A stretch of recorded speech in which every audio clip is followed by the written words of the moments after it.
Assalamualaikum warahmatullahi wabarakatuh.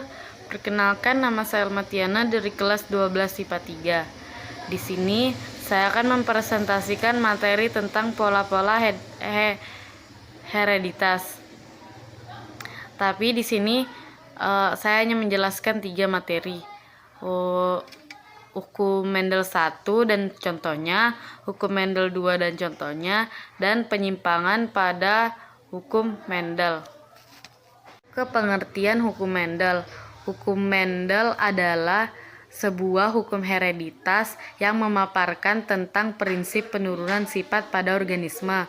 Hukum Mendel sendiri ditemukan oleh Gregor Johann Mendel. Nah, hukum Mendel dibagi menjadi 2, hukum Mendel 1 dan hukum Mendel 2. Hukum Mendel 1. Hukum Mendel 1 atau bisa dikenal sebagai segregasi juga pemisahan yang menyatakan bahwa pembentukan gamet kedua gen yang merupakan pasangan yang dipisahkan dalam sel anak, dan hukum ini berlaku pada peristiwa monohidrid. Contohnya perkawinan antara kacang ercis berbiji bulat dan kacang ercis berbiji berkerut. Yang kedua, hukum Mendel 2. Mendel 2 atau dikenal sebagai hukum asorasi atau hukum berpasangan secara bebas, yaitu menyatakan bahwa pasangan individu yang memiliki sifat berbeda satu sama lain dalam satu pasang, mereka akan menurunkan sifat pada keturunannya tanpa tergantung pada sifat pasangan lainnya. Dan sifat ini berlaku pada peristiwa dihidrid dan polihidrid.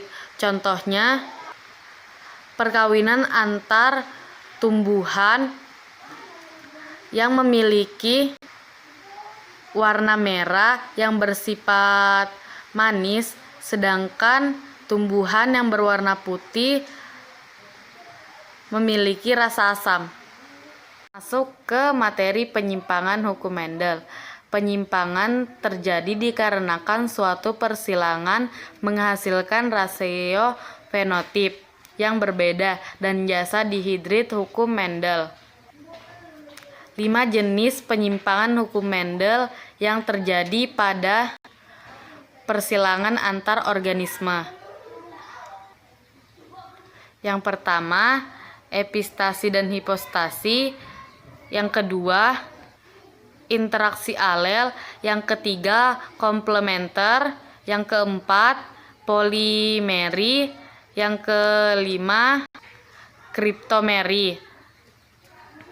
Pertama, epistasi dan hipostasi terjadi ketika suatu gen dominan menutupi gen dominan lainnya yang bukan merupakan gen induk pembentuk sifat pada keturunannya. Yang kedua, interaksi alel adalah salah satu penyimpangan semu pada hukum Mendel yang memunculkan suatu karakter baru. Yang ketiga, komplementer terjadi ketika dua gen dominan dari pasangan induk saling melengkapi untuk melindungi suatu karakter baru yang berbeda dari sifat induknya. Yang keempat, polimeri, interaksi yang bersifat kumulatif atau saling menambah. Yang kelima, kriptomeri, yaitu munculnya suatu karakter baru yang akan terlihat ketika berdiri bersama faktor lainnya. Sekian dari presentasi saya, kurang dan lebihnya mohon dimaafkan. Wassalamualaikum warahmatullahi wabarakatuh.